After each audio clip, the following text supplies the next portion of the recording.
Hey, Central Virginia, have you found yourself wondering how it is possible that we're still in a housing shortage? We'll cover that today on Frequently Asked Friday. What is going on, party people? Thank you guys for tuning in.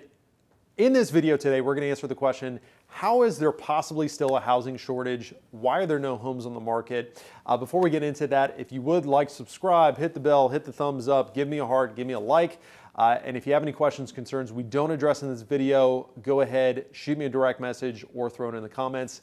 Thank you guys in advance. All right, so let's just jump right into it. So first and foremost, let's look at this on a national scale, things that are affecting the whole United States of America. All right, so we have a housing shortage, number one, because we have underbuilt homes over the last 14 years. So over the last 14 years, the new construction building industry got completely decimated following the 2008 crash. A lot of the tradespeople that were in that industry jumped out and got into different lines of work. So essentially the new construction community has been understaffed for the last 14 years. And as an effect of that, we have underbuilt homes for the last 14 years, below the 50-year average. So we simply haven't been pumping out enough new construction homes. Now, while we are finally catching up to the 50-year average, if I can get it out of my mouth, we certainly have a huge deficit that we have not made up for.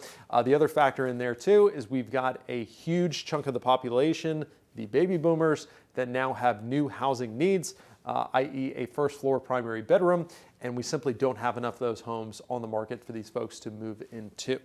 Secondly, we now have a ton of homeowners that have cheaper interest rates on their current mortgage than what they would be able to get in their next home.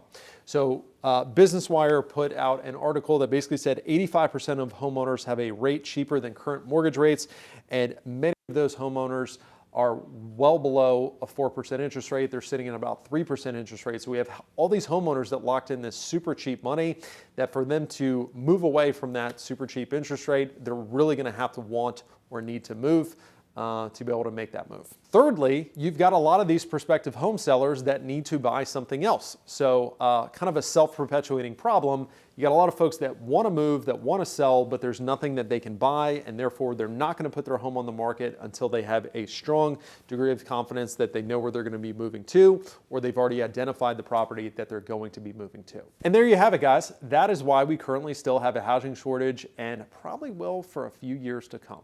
So I hope that answered your question. If you guys have any questions, concerns, if you disagree with me, if you have a good knock-knock joke to tell, throw it in the comments. Thank you in advance. Look forward to seeing you next week.